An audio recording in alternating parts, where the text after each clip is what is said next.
Hi guys, कशा आहात तुम्ही? आज बघा मी काय बनवते, भजिया बनवते. भजी तुम्हाला दाखवायला विसरली, तर मी आता बनवते.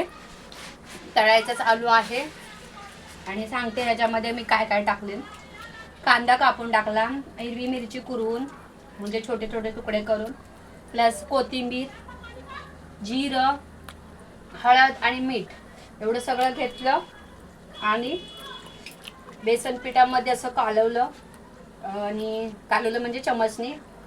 आणि हे बघा 10 मिनटं 5 मिनटं असं फुगायला ठेवलं. आणि हे बघा बघू शकता. तर तुम्ही पण अशी करून बघा गाईस. भजी एकदम टेस्टी लागतात आणि लवकर होतात, झटकीपट. मुलं पण लवकर खातात. जर वेळ लागत असेल तर कधी पण अशीवाली भजी बनवून बघा आणि तुम्ही खाऊन पण बघा.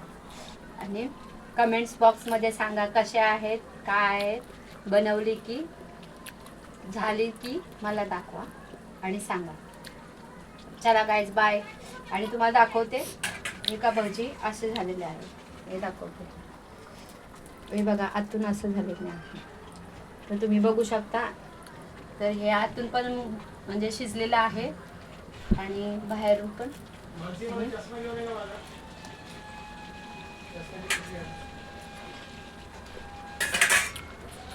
मस्त झाले आणि कुरकुरीत आहे. आपण हे नारळाच्या चटणी बरोबर या सॉस बरोबर पण आपण खाऊ शकतो. तुम्ही असं प्रयत्न करून बघा बनवायचा आणि कमेंट्स बॉक्समध्ये सांगा. गाईज, लाईक मी, शेअर आणि सबस्क्राईब. चला बाय, भेटू नंतरच्या ब्लॉगमध्ये.